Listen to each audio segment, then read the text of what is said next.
안녕하세요. 건강지킴이 닥터 MBC 목서윤입니다. 안녕하세요. 김차동입니다. 질환에 관한 다양한 궁금증 여러분의 입장에서 오늘도 꼼꼼하게 짚어드리겠습니다. 네, 이 추위가 직접적인 원인이 되는 한랭 질환은 겨울철 대표 질환입니다. 그래서 고혈압과 심장 질환, 뇌졸중 등 만성 질환자나 고연령층 그리고 어린이 등이 특히 조심해야 합니다.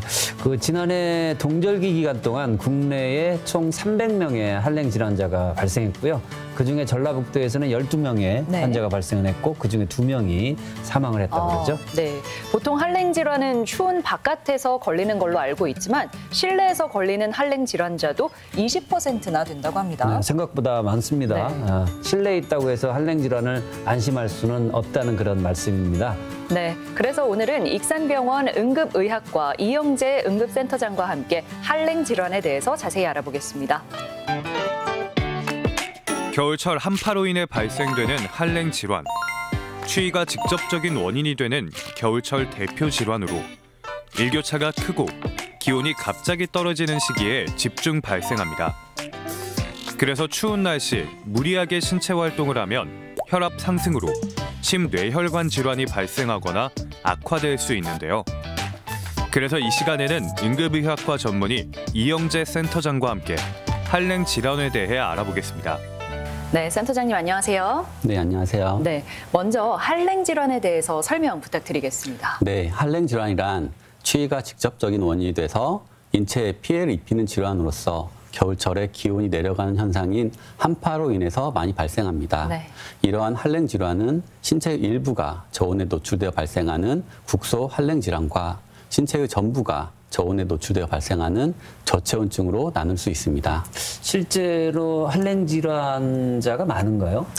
네, 질병관리청은 한랭 질환 응급실 감시 체계를 2013년부터 전국 약 500여 개의 응급실 대상으로 운영하고 있는데요.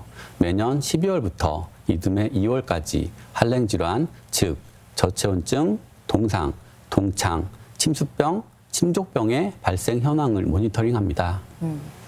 질병관리청에 신고된 우리나라 한랭 질환자는 2013-2014 절기에는 258명이었으나 이후 꾸준히 증가하여 2017-2018 절기에는 631명까지 기록하였습니다. 네. 이후에는 아침 최저 기온이 영하 12도씨 이하인 날의 수를 의미하는 한파일수가 점점 줄어들어 한랭 질환자도 2021-2022 절기에는 총 300명 발생하였습니다. 하지만 올해 겨울철 기온 전망은 작년보다 매우 낮을 것으로 예상됨에 따라 한파특보 발효 횟수도 증가할 수 있으니 한랭 질환에 대해서 반드시 유의해야 합니다. 네, 그러니까 날이 추운 날이 많을수록 환자도 증가하는 추세를 보이고 그런 것 같은데요. 그럼 한랭 질환은 주로 어떠한 경우에 많이 걸릴까요? 네, 한랭 질환은 온도, 노출 시간, 환자 상태, 주위 환경 등에 의해서 영향을 받습니다. 즉 온도가 더욱 낮고 노출 시간이 길거나 환자가 개방성 창상 또는 말초 혈관 질환, 당뇨 등의 기저질환이 있으면 한랭 손상은 더욱더 심해질 수 있습니다. 또한 수분은 공기보다 온도 전도율이 30배 정도 높기 때문에 습한 환경에서 한랭 손상이 더욱더 빨라질 수 있습니다. 2021-2022 절기 한랭 질환자 발생 특성을 살펴보면 성별의 경우에서는 남자가 71.3%로 여자 28.7%보다 많은 것으로 나타났습니다. 연령별로 살펴보면 80대 이상 고령층에서 23.7%로 가장 많았고 65세 이상 노년층이 전체의 무려 47%를 차지하였습니다. 반이네요. 네, 발생 장소별로 살펴보면 실외의 경우에는 81.3%로 가장 많았고 집에서도 12.3% 발생하였습니다. 발생 시간별로 보면 오전 6시에서 9시 시간대에 23.3%로 가장 높은 비율을 보였습니다.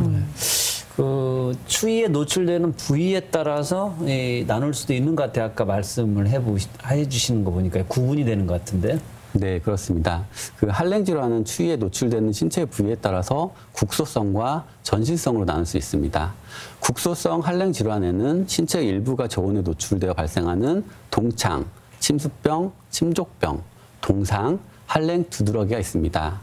그리고 전신성 한랭 질환에는 신체의 전부가 저온에 노출되어 발생하는 질환인 저체온증이 있습니다. 네, 그러니까 일단 국소성 그리고 전신성 이렇게 크게 두 가지로 나눌 수 있는 것 같은데요. 그럼 먼저 국소성 한랭 질환에 대해서 먼저 이야기를 해볼까요? 네, 먼저 동창이란 다습하고 0에서 10도씨 사이의 가벼운 추위에 만성적으로 노출되어 나타나는 말초의 혈류 장애로 인한 피부 조직의 염증 반응을 말합니다. 네. 동창과 동상이 헷갈릴 수 있는데요. 추위에 노출된 피부가 가려울 때 흔히 우리가 동상에 걸렸다고 생각하지만 실제로는 동창인 경우가 매우 많습니다. 동창은 동상처럼 피부 조직 내 수분이 얼지는 않지만 손상 부위에 세균이 침범하게 되면 통증성 궤양이나 피하출혈도 발생할 수 있습니다. 동창의 대표적인 증상은 국소적인 가려움증인데요. 이러한 가려움증은 따뜻한 곳으로 가면 더욱더 심해지는 경향이 있습니다.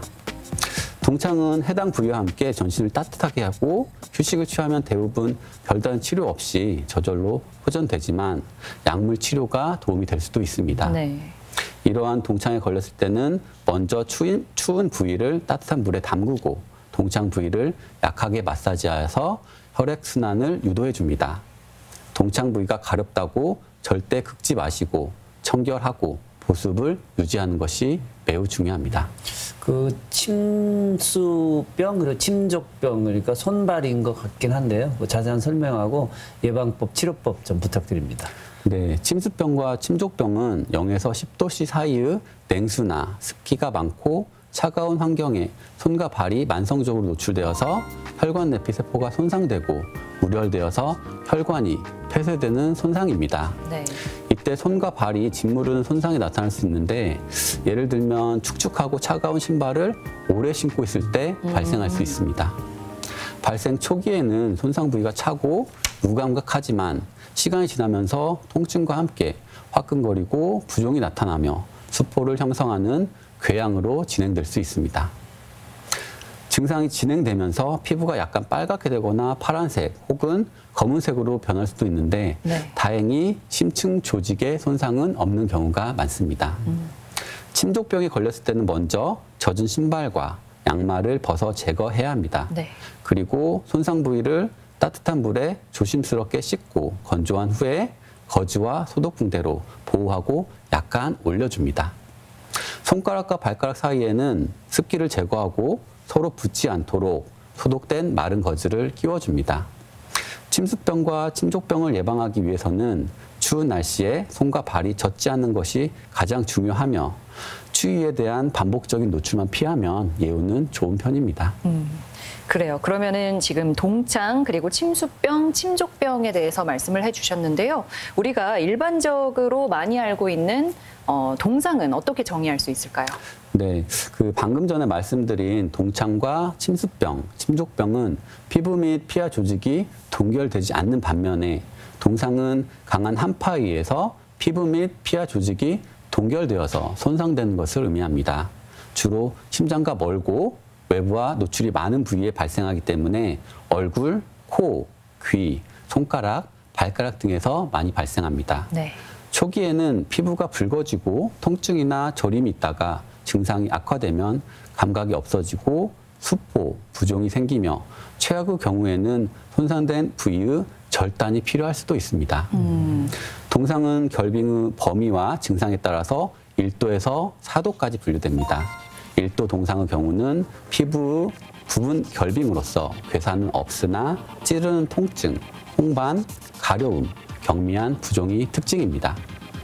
2도 동상은 피부의 전층 결빙으로서 표피가 괴사되고 검붉은 피부, 맑은 수포 형성, 심한 부종이 특징이고 3도 동상의 경우에는 피부의 진피 조직의 괴사로서 감각이 소실되고 잿빛 피부, 출혈성 수포를 형성하는 것이 특징입니다. 4도 동상의 경우에는 피하 조직 및 근육과 뼈의 괴사로서 두꺼운 검은 딱지를 형성하고 심한 관절통을 일으킬 수 있습니다. 그 동상이 걸렸을 때 뭐 그냥 상식적으로 생각하면 우선 따뜻한 곳으로 가야 되겠다 뭐 그런 생각이 드는데 그게 정답 그것만이 정답은 아닌 것 같고요. 동상이 걸렸을 때 가장 먼저 중요한 조치가 뭐가 있을까요? 네, 뭐 일단은 신속하게 응급실과 같은 의료기관을 방문하여서 치료를 받는 것이 가장 중요하지만 즉각적인 치료를 받을 수 없을 때는 신속하게 환자를 따뜻한 장소로 옮겨줍니다. 그리고 젖거나 조이는 의복, 신발류를 제거하고 따뜻한 담요로 몸을 감싸줍니다. 손상 부위를 더운 물에 담가주는데 동상을 입지 않은 부위를 물에 담갔을 때 불편하지 않은 정도가 적당한 온도입니다. 피부색이 정상으로 돌아오게 되면 소독 거즈와 붕대로 느슨하게 감싸주고 코, 귀를 포함한 얼굴은 따뜻한 물수건을 대고 자주 갈아주며 동상 부위는 통증과 부종을 줄이기 위해서 심장보다 약간 높게 유지합니다. 또한 환자에게 따뜻한 물을 자주 마시게 하는 것도 치료의 한 방법입니다. 네, 이제 동상이 걸렸을 때 대처법에 대해서 말씀을 해주셨는데요. 동상이 의심될 때 우리가 주의해야 할 것도 있을 것 같아요. 네, 그 다리나 발이 동상의 징후를 보일 때는 걷지 말아야 합니다. 동상이 걸린 상태로 걷게 되면 조직 손상이 악화되기 때문에 치료를 마칠 때까지는 가급적으로 걷지 않습니다. 현장이 다시 추워질 수 있는 상황에서는 따뜻한 물에 담그는 응급처치는 하면 안 됩니다. 피부 조직의 재동결이 발생하게 되면 더욱더 심각한 손상을 일으킬 수 있기 때문입니다. 동상 부위를 마사지하거나 눈으로 문지르면 절대 안 됩니다. 마찰에 의해서 피부 조직에 추가적인 손상이 나타날 수 있기 때문입니다. 네. 50도씨 이상의 뜨거운 물에 담근다거나 난방 패드, 라디에이터, 발열팩 등 열을 사용하여서 손상 부위를 따뜻하게 하면 안 됩니다. 동상으로 인해서 감각이 둔해져 있기 때문에 화상의 위험이 매우 높습니다. 피부를 심하게 긁거나 물집을 터뜨리게 되면 감염의 위험이 높아질 수 있기 때문에 물집은 함부로 터뜨리지 않습니다.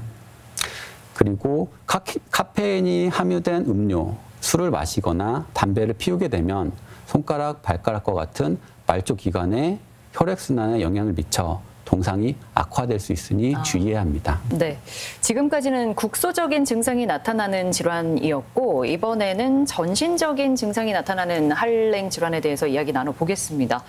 저체온증이 있죠? 네, 그 저체온증이란 우리 몸의 중심 체온이 35도씨 이하로 떨어지면서 증상이 나타나는 것을 의미합니다. 열 생산보다 열 손실이 더욱 커서 지속적으로 체온이 떨어지는 환경에서 발생하고 장시간 추운 환경에 노출되어 발생하는 것이 일반적이고 젖은 옷을 입고 있거나 방한복을 입지 않은 경우 또는 물속에 오래 있거나 바람이 세게 불어서 체감 온도가 낮은 경우에 잘 발생하게 됩니다. 네. 그 저체온증은 왜 생기는지 그리고 또 어떠한 경우에 잘 생기는지 뭐 이유가 있을 것 같은데. 네, 저체온증은 단순히 추운 환경에 노출되어 발생하는 1차 저체온증과 그 외의 원인에 의해서 열 조절 작용이 손상돼서 발생하는 2차 저체온증으로 나눌 수 있습니다. 정상적인 신체에서는 열 손실은 전도, 대류, 복사, 그리고 증발에 의해서 발생하며 또한 신체에는 열 보존과 열 생산의 보상 기전이 함께 존재합니다. 저체온증은 이러한 보상 기전의 균형에 문제가 생기는 경우에 발생하게 됩니다. 추위에 의해서 열 손실이 증가하는 1차 저체온증이 응급실을 내원하는 가장 흔한 형태이며 추위가 아닌 다른 원인에 의한 2차 저체온증은 열 생산 감소, 열 손실 증가, 체온 조절 장애로 나눌 수 있습니다.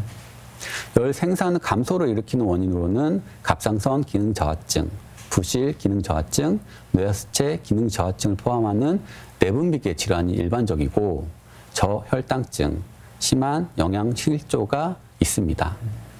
열 손실의 증가에 의한 2차적인 원인에는 중증 화상, 심한 박탈성 피부염이 있습니다. 그리고 체온 조절 장애에 의한 원인으로는 중심 체온을 조절하는 시상하부의 기능 상실과 연관되어서 중추 신경계 손상, 뇌졸중, 파킨슨병, 뇌종양, 베르니케 증후군, 다발성 경화증이 있습니다. 네. 이제 저체온증이 왜 생기는지는 알겠는데요. 그러면 저체온증의 증상이 어떻게 나타나는지도 알려주시겠어요? 저체온증은 중심 체온의 정도에 따라서 경증, 중등도, 중증으로 분류하며 32에서 35도씨 사이의 경증에서는 피부에 닭살이라고 불리는 털세움근 수축 현상인 떨림이 나타나고 피부가 창백해지고 입술에 청색증이 나타납니다. 그리고 맥박과 호흡이 증가되며 발음이 부정확해지고 판단력이 느려지며 인지장애가 나타날 수 있습니다. 28도에서 32도씨 사이의 중등도에서는 점점 몸의 떨림이 감소하고 온몸의 근육이 경직되며 맥박과 호흡이 점점 느려지고 기억 상실, 의식장애가 심해지며 동공이 확장하기도 합니다. 네. 28도씨 이하의 중증에서는 반사 능력이 점점 소실되고 맥박, 혈압, 호흡이 모두 떨어져 결국 의식이 소실되며 폐부종, 심부전으로 인해서 사망에 이를 수도 있습니다. 이렇게 그 저체온증 증상이 나타날 때 뭐 응급처치하는 뭐 방법들이 있을 것 같은데요. 네, 체온이 35도씨 미만이거나 추운 환경에서 환자가 의식이 소실된 경우 신속하게 119에 신고하여서 응급실로 이송하는 것이 가장 중요합니다. 119 구급대가 오기 전까지 또는 당장 응급실로 갈 수 없을 때에는 가능한 환자를 빠르게 따뜻한 장소로 옮기고 젖은 옷은 벗긴 후에 몸을 담요로 감싸서 추가적인 열 손실을 방지합니다. 네. 환자가 완전히 의식이 있으면 따뜻한 음료를 섭취하여서 체온을 높일 수 있지만 환자가 의식이 없는 경우에는 질식의 위험이 있기 때문에 절대 음료를 강제로 마시게 하면 안 됩니다. 119 구급대가 도착할 때까지 환자를 깨어있게 하고 대화를 하면서 집중적으로 관찰합니다. 네. 만약에 환자의 맥박이 없어지거나 숨을 쉬지 않는 것처럼 보이면 지체 없이 심폐소생술을 시행해야 합니다. 네. 앞서 소개해 주신 할랭 질환 외에 또 다른 질환들이 있나요? 네, 겨울철에 응급실에서 볼 수 있는 질환으로 할랭 두드러기가 있습니다. 할랭 두드러기란 차가운 곳에 노출된 피부가 부풀어 오르면서 팽진이나 붉은 반점이 생기게 되어 가려움증을 동반하는 증상을 말합니다. 대부분은 후천성으로 나타나고 아주 드물게 유전적으로 나타나기도 합니다. 할랭 두드러기는 추위가 자극이 되어 나타나는 알러지 반응으로서 면역 글로불린 E에 의해 매개되는 것으로 알려져 있습니다. 환자는 찬 공기, 찬물, 얼음에 노출되면 두드러기가 나타나는데 노출 후 몸이 다시 더워질 때 두드러기가 발생하는 경우가 많습니다. 주로 18에서 25세의 젊은 성인들에게서 많이 나타나고 피부 묘기증이나 콜린성 두드러기에 있는 환자들에게서 많이 나타납니다. 할랭 두드러기 진단은 매우 간단한데요. 얼음 조각을 팔에 5분간 올려놨다가 내려놓은 뒤 피부가 다시 따뜻해지는 과정에서 10분 내로 피부가 국소적으로 부풀어 오르는 팽진이 나타나는지 관찰하면 됩니다. 네. 말씀하신 할랭 두드러기하고 콜린성 두드러기 차이가 있을까요? 네, 콜린성 두드러기는 과도한 운동, 정신적 스트레스, 뜨거운 목욕 등으로 중심 체온이 1도씨 정도 상승하면 발생합니다. 임상적으로 1에서 2mm의 아주 작은 팽진이 다수 나타나고 그 주위에 1에서 2cm의 홍반석 발적이 나타나는 것이 특징이며 주로 체간부에 많이 나타나고 얼굴, 손, 발에는 나타나지 않습니다. 가려운 증상보다는 피부가 따갑다고 호소하는 사람이 많고 전신적으로는 발한, 복통, 현기증이 동반될 수 있습니다. 환자를 땀이 나도록 운동시키거나 43도씨 정도의 뜨거운 물로 목욕을 20에서 30분 정도 계속하면 전형적인 콜린성 두드러기가 유발됩니다. 콜린성 두드러기는 이렇게 체간부에 나타나는 반면에 할랭 두드러기는 한파 노출 부위인 얼굴, 손과 발에 나타나는 차이점이 있습니다. 네. 그런데 두드러기가 심해지면 쇼크에 빠질 수도 있잖아요. 이럴 때 나타나는 증상과 치료법을 알면 좋을 것 같습니다. 네, 맞습니다. 일부 환자들은 호흡이 곤란해지고 맥박이 빨라지며 두통, 복통이 생기거나 심한 경우에는 저혈압 쇼크에 빠져서 사망에 이를 수도 있습니다. 따라서 갑자기 찬물에 뛰어들거나 아이스버킷 챌린지처럼 찬물을 뒤집어 쓰는 상황에서 전신이 할랭에 노출되는 것은 매우 위험하기 때문에 주의해야 합니다. 할랭 두드러기와 콜린성 두드러기 치료는 모두 항히스타민제로 진행되지만 환자에 따라 약의 종류, 용량을 조절하거나 다른 약과 병합 치료를 해야 할 수 있습니다. 증상이 심하거나 오래 지속되고 혈관 부종이 심한 경우에는 부신피질 호르몬제를 추가로 처방하며 아나필락시스 증상이 나타난 경우에는 응급실에서 에피네핀으로 치료를 해야 합니다. 그 모든 질환이 마찬가지겠지만 한랭 질환도 생활 속에 있는 질환이기 때문에 뭐 미리 좀 예방할 수 있는 방법을 알아두면 좋을 것 같습니다. 네, 생활 습관으로 가벼운 실내 운동을 하고 적절한 수분 섭취를 하며 고른 영양분을 섭취해 주어야 합니다. 실내 환경은 적정 온도 18에서 20도씨를 유지하고 적정 습도 40에서 60%를 유지해 줍니다. 외출 전에는 날씨 정보, 체감 온도를 확인하고 추운 날씨에는 되도록 야외 활동을 하지 않습니다. 네. 그리고 외출 시에는 내복이나 얇은 옷을 겹쳐 입고 장갑, 목도리, 모자, 마스크를 착용하며 무리한 운동은 절대 하지 않습니다. 네. 마지막으로 당부하고 싶은 말씀이 있으실까요? 그 한랭 질환은 대처가 미흡하고 그러면 큰 인명피해로 연결될 수 있지만 사전에 적절한 예방 조치를 하면 질환의 발생 자체를 막을 수 있습니다. 따라서 기상예보에 주의를 기울이고 외출 시에는 반드시 체감 온도를 확인하고 그에 맞는 적절한 옷차림을 준비해야 합니다. 야외에서 작업을 할 때는 반드시 장갑을 착용하여 동상을 예방하고 항상 보온병을 준비하여 수시로 따뜻한 물을 자주 마시면서 저체온증을 예방해야 합니다. 네. 또한 한파에 취약한 노인, 소아, 만성 질환자들은 추운 날씨에는 되도록 외출은 삼가하고 실내에서 적절하게 휴식을 취해줘야 합니다. 요즘 날씨가 점점 추워지고 있는데요. 추운 날씨에도 모두들 건강에 유의하시길 바라겠습니다. 감사합니다. 네, 오늘 이 시간에는 응급의학과 이영재 응급센터장과 함께 한랭 질환에 대해서 이야기 나눠봤습니다. 네, 센터장님 고맙습니다. 감사합니다.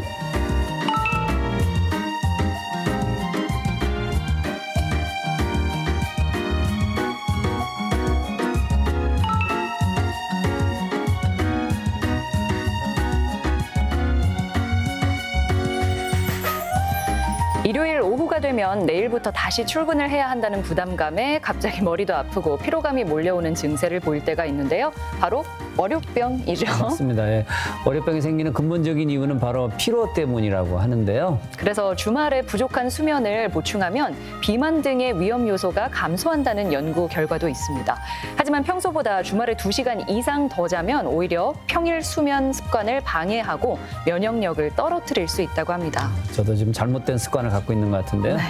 자, 월요일 오전에는 바로 업무를 시작하기보다는 간단한 식사로 뇌에 에너지와 몸에 활력을 주는 것이 월요병을 이겨내는데 하나의 방법이라고 합니다. 꼭 한번 실천해 보시기 바랍니다. 네, 그리고 이 밖에 건강과 관련해서 궁금한 점 있으시면 전주 MBC 홈페이지에 질문 남겨주시기 바랍니다. 오늘 알아본 한랭 질환에 대해서 더 알고 싶거나 뭐 다른 질환에 대해서 궁금한 점들 남겨주시면 됩니다. 닥터 MBC가 여러분의 궁금증 풀어드리겠습니다.